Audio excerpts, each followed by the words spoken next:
मंदोखेल साहब, एमक्यूएम बार बार नए सूबे की बात करती है। पाकिस्तान पीपल्स पार्टी जनूबी पंजाब के सूबे के हवाले से कुछ और सोच रखती है। कराची के मसाइल में बलदियाती इदारों की खुद मुख्तारी और उनको ताकतवर बनाने के हवाले से कुछ और सोच रखती है। वैसे बलदियाती इदारों के हवाले से पूरे पाकिस्तान में पीपल्स पार्टी की सोच मुख्तलिफ है। ये तजाद है वाकई में, या हमें नजर आता है ये तजाद? 18वीं तरमीम के तहत ये तय हुआ और ये बाकायदा शिक में मौजूद है कि जिस सूबे के अंदर दूसरा सूबा बनाना है उसी सूबे से 2/3 मेजॉरिटी से आपने करारदाद पास करनी है और फिर कौमी असम्बली और सेनेट से 2/3 मेजॉरिटी से उसको तरमीम को ओके करके तो वो जो चाहे आप कर सकते हो। पहला सवाल तो मेरे ये है कि क्या 2/3 मेजॉरिटी एमक्यूएम के पास है सिंध में? क्या एमक्यूएम के पास पीपल्स पार्टी के बगैर 2/3 मेजॉरिटी सेनेट और कौमी असम्बली में है? जवाब में आएगा नो। नंबर एक बात। दूसरी बात ये कि आपने बात की एमक्यूएम पे, कौन सी एमक्यूएम? एमक्यूएम तो अल्ताफ हुसैन की है, ये तो कब्जा ग्रुप है।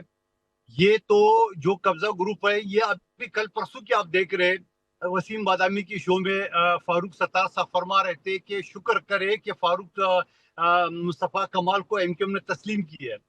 खालिद मकबूल सिद्दीकी ने ये कहा कि ये 22 अगस्त के बाद आने वाले ये जो पार्टी छोड़ गए उनका क्या लेना देना, ये इनके रहनुमाओं की बात बता रहा हूँ। चलो वो तो, और फिर उसके बाद मैं ये कहना चाह रहा हूँ कि जो इलेक्शन की बात हो रही है वो 22 अगस्त 2016 से पहले की जो लिस्ट है उस पे होगा।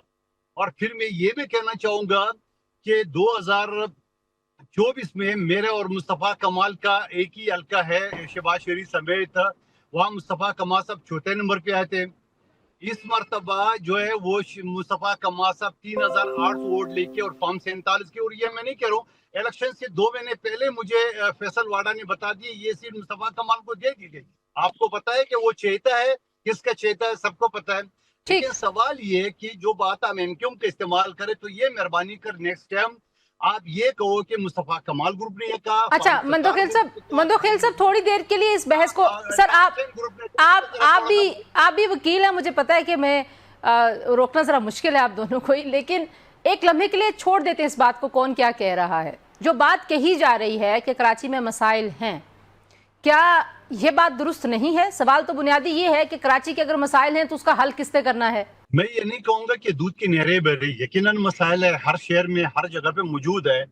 लेकिन ये जो मैं पठान आदमी उर्दू हमने एमक्यूएम के दोस्तों से या कराची के रहने वाले या उर्दू स्पीकिंग लोगों से सुनी, यहाँ 1.5 करोड़ से ज्यादा पश्तून है सिर्फ कराची में, 1.5 करोड़। आप मुझे बताओ पहले ये जो सूबा बनाएंगे उसके खदोखाल क्या होगा, उसका बॉर्डर क्या होगा, ये किसी के समझ में बात नहीं आ रही। बस ऐसी बात कर दी है सुबह बनाना है। ठीक है, मैं हफीजुद्दीन साहब के पास जा रही हूँ। आपके दोनों जो मैं मुकम्मल करो मेरी बहन, मुझे मुकम्मल करने जी, जी, जी। दूसरी बात ये उर्दू की बात मैं इस वजह से की है कि हमेशा एमक्यूएम के साथी ये कहते हैं कि 18 साल से बगैर शिरकत गैरे, ओ बाबा ये कौन सी उर्दू है? 10 साल 18 साल में 10 साल तो आप साथ थे, 14 साल गवर्नर था आपका, 3 मेयर गुजर चुका है और टॉप की वजारतें हेल्थ, एजुकेशन, बल्दियात, इंडस्ट्री ये सारा आपके पास था। तो बगैर शिरकत गैरे क्या होता है? आप तो बराबर के साथ थे। कादिर मंदोखेल साहब, ज़ाहिर है मुल्क में कई बार नए सूबों पे बातचीत हुई और अभी रिसेंट हमने देखा कि जो तरमीम एक मुजवज़ा जिसका जिक्र खैर बड़ा होता है, अभी तक वो आई नहीं है, उस तरमीम ने आना है और उसके हवाले से बहुत सारे लोगों का यह ख्याल है कि उसमें नए सूबों के हवाले से कुछ ना कुछ होगा। तो क्या पाकिस्तान पीपल्स पार्टी नहीं समझती कि ज़्यादा वसाइल को बेहतर तरीके से मैनेज किया जा सकता है अगर छोटे सूबे हों? देखिए, मैंने आपके सामने कानून और आइन की बात कर दी है जिसे हफीजुद्दीन साहब ने भी एग्री कर दी है। कानून तो यही है। अब अगर किसी की ख्वाहिश पे, मैं तो सिर्फ इतनी कहूंगा, जो प्रेस कॉन्फ्रेंस मुस्तफा कमाल साहब ने आज की है उसके अंदर फारूक सत्तार और खालिद मकबूल ग्रुप का कोई आदमी नहीं था।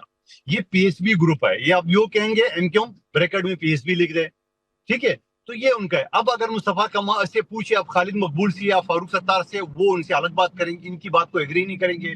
आज जो एक वफ्द गया था मुस्लिम लीग नून का जिससे कश्मीर के इलेक्शन में हिमायत मांगी, वहां जो है ना वो मौजूद नहीं था, मुस्तफा कमाल ग्रुप का कोई नहीं था। तो ये पहले खुद तो इकट्ठे कर दे, उसके बाद मुल्क के टुकड़े करने की सोचे, जो कि इनकी ख्वाब है। माजी में भी यहाँ माजर सुबह, जिनापुर, कादिर साहब, ये सारे मुल्क के टुकड़े कैसे हो जाएंगे? मुल्क के टुकड़े कैसे होंगे? میں یہی کہہ رہا ہوں نا، دیکھیے تنزیلہ مجھے ایک بات بتا دیں، ان کی زبان بگڑی تو بگڑی تھی، میں حفیظ خبر لیجیے بھائی ذہن بولوں، بگڑا۔ اجازت دے دیں، حفیظ بھائی اجازت دے دیں، میں کمپلیٹ کروں پھر آپ بولیں۔ اجازت آپ کو دیکھیے کیسے روک پہلی سکتے ہیں؟ بات تو یہ تنزیلہ، پہلی بات تو یہ کہ کسی خواہش پہ نہ یہ ملک چلتا ہے نہ کوئی صوبے بنتے ہیں، نمبر ایک پر آئین اور قانون بڑا واضح ہے۔ ٹھیک ہے، دوسری بات میں یہ کہنا چاہ رہا ہوں کہ یہ سارے دھڑے اکٹھے ہو کے یہ ایک الطاف حسین گروپ کا یہ مقابلہ نہیں کر سکتے، پیپلز پارٹی کے کیا کریں گے؟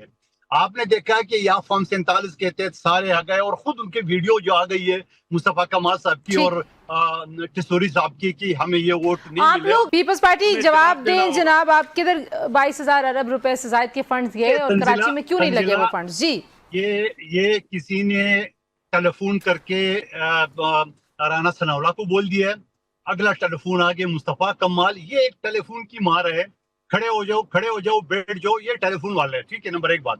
دوسری بات یہ ہے، میں چیلنج کرتا ہوں مصطفیٰ کمال صاحب کا یہ جو خواب دیکھ رہے ہیں کہ ان کے سربراہی کا یا گورنرشپ کا یا میئر کا، جہاں میں کھڑا ہوں، یہ ماضی میں حفیظ صاحب یہاں سے ایم پی بھی رہ چکا ہے، میٹرول میں کھڑا ہوں اس وقت، تو یہ مجھے ابھی استعفیٰ دے دے، دوبارہ الیکشن لڑے، پھر پتہ چل جائے گا، پھر این کے والے ووٹ دیں گے کراچی میں یا ان کو، یا صرف یلکے والے بھی نہیں دیں گے، یہ تو ایک لمبی سٹوری۔ دوسری بات، 1700 ارب روپے اس وقت بھی کراچی میں ترقیاتی کام چل رہے ہیں، اگر ایم کیو ایم کے لوگوں کو نظر نہیں آئے تو میں کچھ نہیں کر سکتا ہوں۔ ماضی میں بھی ایم کیو ایم آپ لوگ مل کے کام کرنے میں انٹرسٹڈ نہیں ہیں یا سیاست کھیلیں گے؟ کرتے رہے، ہم کرتے رہے، لیکن یہ جو ابھی نئی سیاست چابی ان کو کھیلیں گے۔ گھمایا ہے، یہ چابی ان کو مروائے گی۔